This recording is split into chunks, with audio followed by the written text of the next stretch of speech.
Ang panawagan kasi ng mga ulupong ni Digong, yung mga nasa paligid ni Duterte, kuno ay dapat ng palitan itong abogado nga niya matapos mabigo na naman doon sa kanilang pangalawang motion, kung ano man. Anyway, so wala daw silang mahihita dito kay Kaufman.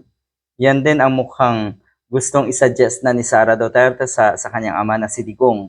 Kakausapin daw niya si Digong, at yun nga, hinggil daw ito sa panawagan na palitan na ang abogado nito dahil sa madalas na pagkabigo sa mga inihain na motion o petisyon sa ICC. Dapat daw ay palitan na. May komento tayong nabasa na ang sinasabi ay, mukhang pinatatagal lang ni Kaufman ang mga proseso na ito para nga naman pumaldo siya lalo. Pero ang totoo niyan, hindi naman daw problema yung lawyer. Ang pinaka-problema daw dito ay yung defendant, na si Digong nga. So ang suhestyon ng mga kababayan natin, para daw sigurado na manatili si Digong sa kulungan, dapat daw ang kanyang abogado ay ang mga katulad ni Attorney Torion at Attorney Topacio. Ulitin ko para daw sigurado na manatili na talaga sa kulungan nga ito si Digong.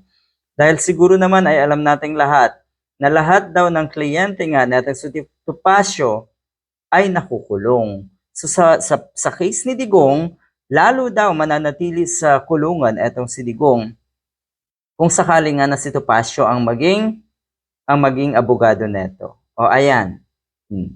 Attorney Topacio is waving, magaling yan.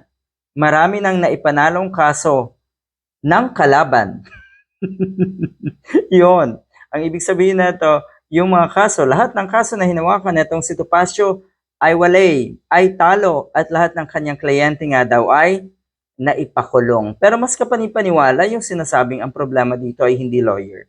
Sa tingin ko, ang problema dito ay si Digong mismo at yung bigat ng kanyang kaso. At mukhang problema rin talaga yung mga nasa paligid ni Digong, lalo na po si Sara Duterte dahil matindi yung kanyang banat kamakailan na naman sa ICC. Katulad na sabihin niya na bias ang ICC, isa itong political court, abay malaking insulto yan talaga sa ICC. Good luck.